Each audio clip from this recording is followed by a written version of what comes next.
Hello, my name's Jason Hayes, and I'm going to be teaching you how to use the MakeHuman's FaReT Toolkit difference model function. Once you have MakeHuman 1.2 open with FaReT installed, you can find it pretty easily under the Utilities Difference Model menu. The purpose of this tool is to help us change the skin of the model into a classification image like surface. So what we have to do is select our model. It doesn't have to be an average model, but if it's like a classification image, it should be. Then we can select an expression that we want to compare. For this demo, we're going to be selecting initially a pose that makes the face look ridiculous to demonstrate what the colors mean for the RGB difference model. Because we're interested in the expression for this one, we're going to select the same model again.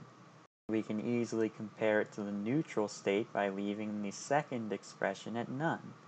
Then we go down and click on Start RGB.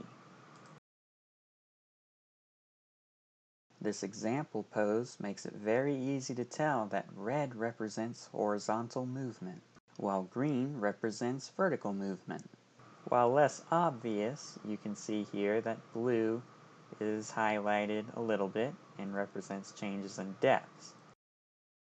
But now we can select a more reasonable expression since we've been over the color scale. Let's go with the same happy smile we went with in the other video. And we'll make the RGB. And you can see here that the smile's highlighted with white and blue with a little bit of green here and there. The white bits represent all of the colors being involved at once. The smile is being pulled in 3 dimensions back across the face, up, to the side, and inward. While less informative, you can also use a standard distance metric, Euclidean distance, to highlight any movement in red, brighter red being greater distance. Furthermore, you can save these maps for later using our save and load functions. Of the two, I prefer RGB, so let's go ahead and make one of those to save. While you can't see it in the recording, it's just opened up a file dialog to save the JSON file to.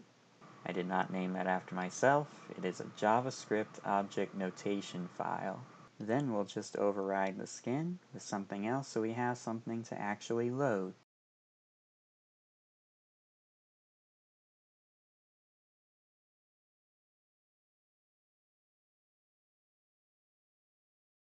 And again, once we load this file, it will overwrite the existing skin with the one we had saved previously, in case you need to make another image.